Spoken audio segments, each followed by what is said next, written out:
Hello and welcome to this video on how to transcend self-doubt through the feminine energy. And I wanted to make this video on this topic today because I've just been through the last few months my own really long journey with my own low self-worth stories and having a lot of self-doubt. At the time that I am making this video, I've just launched my very first digital course called Reclaiming the Feminine, Cyclical Self-Care for Women. And this experience of creating this course, launching this course, it kicked up so much of my low self-worth demons and stories. And, I really had to lean into how to back myself and support myself through this. And those stories that were popping up were the ones that I hear from women every single day. I feel like I'm failing. I'm not good enough. Everyone's going to think I'm useless. And in so many ways, it's been difficult to move through this in the last few months, but it's also been really helpful, really powerful, because this is one of the core things that I help women, I support women to work with low self-worth. And I feel like low self-worth is something that we're healing in the feminine energy. We're healing it individually, but we're also healing it collectively. So having this deep experience within myself, it's been really helpful for me to meet that, to, remember exactly how it feels, and then also to look at what really does support me and to give that to you in this video. So the first thing that I want you to know is that my remedy for this in the beginning was exactly what I think you or most of us would do.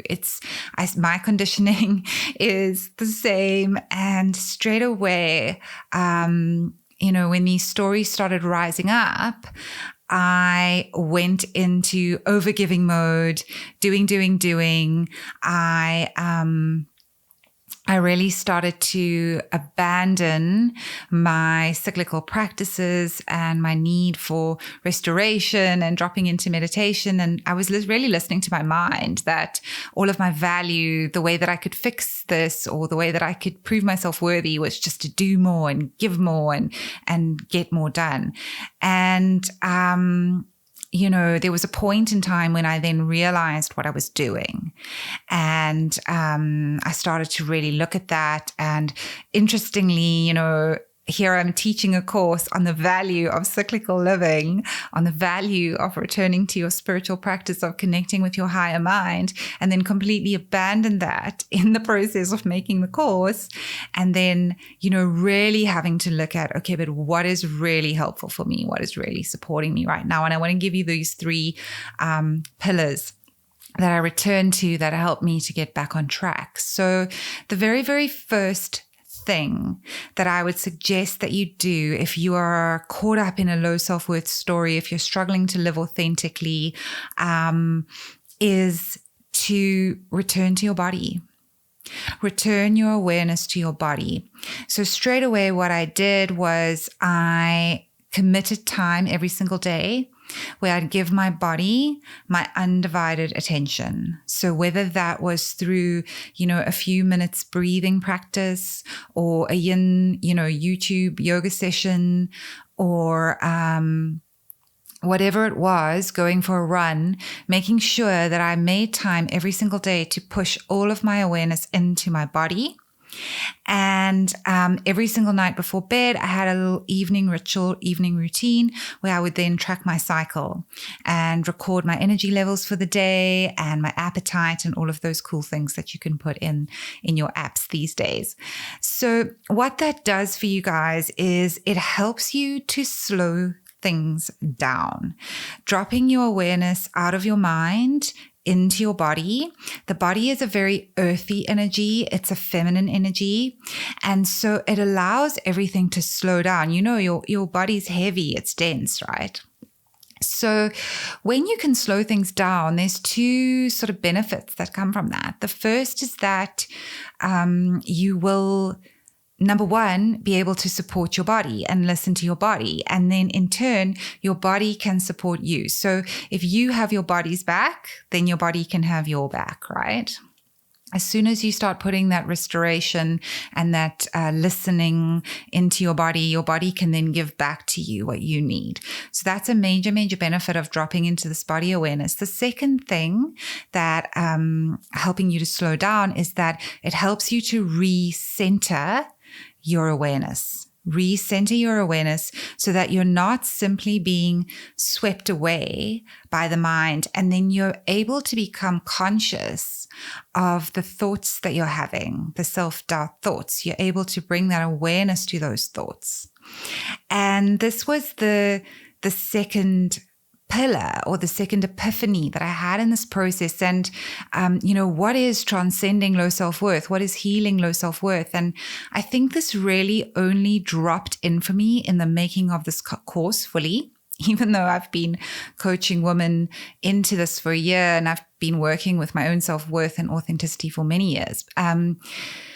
What really dropped in for me is that healing our self-worth, transcending self-doubt, knowing our value, it doesn't mean that you're not going to have the thoughts.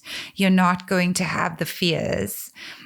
Those will still be there. Those are still there. They still come. But when you have this awareness centered in your body and you're able to slow things down, then you are able to not allow those thoughts to control you. So what awareness gives you is it gives you choice. It gives you choice. When you have that awareness of this thought is controlling me, this thought is blocking me from doing something I really want to do, from setting a boundary, from expressing myself fully, from speaking up, from shining my light, whatever it is. When you have an awareness of you can actually be like, no, I'm not going to let this thought block me. I am going to choose to do this despite these thoughts. And I think this is really the core and the crux of healing self-worth, is that despite the conditioning, despite what you've been told, despite the stories you have about yourself, despite what you've been told about yourself, you're able to actually drop back into, I know what I'm capable of. I know what I want to do, because we're very complex. On one hand, we have these wishes and desires, and we know that we're capable. And then on the other hand, we've got the conditioning that tells us it's not sensible. It's not right. Everyone's going to think you're stupid. They're going to regret hiring you, whatever it is. I have those stories too, So that was a really big epiphany, and it's so incredible that I received that, because it's been for me now able to come into my work as well. That we don't have to actually end the thoughts and the fears. We simply have to honor our power to choose our responses for them. And the third thing was that I returned to my cyclical practice. Now, I've been talking a lot with women about, is cyclical living realistic in the world that we're in? And is it really possible? And whether or not you're in a cyclical practice at the moment, you are a cyclical being. You are a cyclical being. You need times of restoration just as much as you need times of productivity. And cyclical living, it's not only possible, I can tell you, I would not have been able to complete this course if I hadn't been doing the cyclical practice. So of course, there's two sides to it. And one is working with the body, having an understanding of the hormonal fluctuations and where you are in your cycle and all of those things, but also really working with your body to become aware of your unique patterns and how that looks for you, and on which days you need to be really just more compassionate towards yourself. Even if you can't rest, if you can't slow down, I found this came in for me more over the last few months, where it became more subtle the way I was supporting myself. It would almost be like, okay, I'm on day 4 of my cycle. I can't really afford to take the day off, but what I can do is I can just maybe, conserve my energy for me rather than giving it away today and trying to make conversation and trying to be, extra bubbly. I'm just going to keep my energy for me and be quiet and just be okay with that, So it can come in more subtle ways. And then really with this course, I had been working with the archetypes for such a long time. But, when I got really, really stuck in the course creation and I was feeling so overwhelmed, there was so much outside noise. And I think this happens for us, even in our self-care journey and in your self-development journey. This teacher says that, and then you've got to do that practice, and you've got to do this 3 times a day, and you've got to be doing that to heal that. And you've got to identify, and it becomes so overwhelming. We get so much noise outside of us. And I completely did. I got stuck in overwhelm.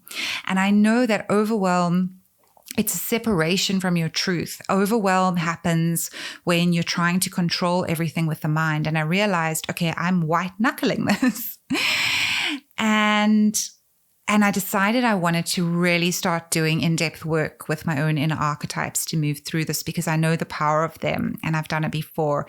Maiden, Mother, Wild Woman, and Crone. And so I started to call these energies in within me through the tools that I actually give in the course, the dynamic visualization, imaginative storytelling, and those sorts of things. And I started to work with that. And the first thing that I did was I spent a bit of time dropping into stillness, such a crucial part of the cyclical practice, to give yourself time to drop out of all the noise so that you can hear that inner voice, to tune it all out. And so I worked a lot with that wise woman archetype at the time. And then came the time when I really needed to get productive and I needed to get a lot of stuff done. And so I started working with the mother a lot at that point, my inner mother. And in my visualization, my inner mother is like this warrior mother, fearless fire woman. And I started to call on her more and more, to give me the courage to move through certain challenges. And what happened, and what I really, really, I want every woman to experience, is that I started to realize how much support I have to lean into from myself. You have everything that you need within you. You have everything that you need within you. And as a woman by birthright, you've got all of this wisdom held in the mother. You've got all of this spiritual intuition held in the wise woman. You've got all of this courage and bravery and resilience held in your inner maiden. And you've got all this authenticity and, honesty, self-honesty. You have access to it all because it's all sitting in the feminine energy. And what happened for me with my archetypes is that they started to become this little village of my own, where maybe it sounds crazy, but I would go through something and I'd be like, I need my inner wise woman to help me with this. So I need my inner mother to help me with this. And I really started to feel supported by myself, by my higher mind. It felt like a little community of me, even though, of course, I still had outside support and I completely advocate for that. But I realized how much support I had to draw on from within me. And so, I wanted to share this with you because I see a lot of coaches out there selling, once you find your purpose, it's also effortless and, you just need to do this and you'll be there. And I really don't think this is the truth for a lot of us. I think, we're continually in situations where we can go deeper and we're going to continually fall off the wagon and have to come back. And that's the other power of cyclical living, really, is that you always have this cycle to come back to. You can always start where you are, in the restorative and new moon, wise woman phase, menstruation phase. So I hope this is helpful for you. It's really, really simple. Just to recap, there's really just 3 things you need to remember. If you're feeling like you're spinning out, you're overwhelmed, you're being overcome with self-doubt, you're feeling not good enough, is that reconnect with your body. Honestly, take a couple of days where you just make that effort, that alone, and you give your body 5, 10, 15 minutes, whatever you can afford, where you give your body your undivided attention. Start listening to her, start re-inviting her as your partner, have your body's back so your body can have your back.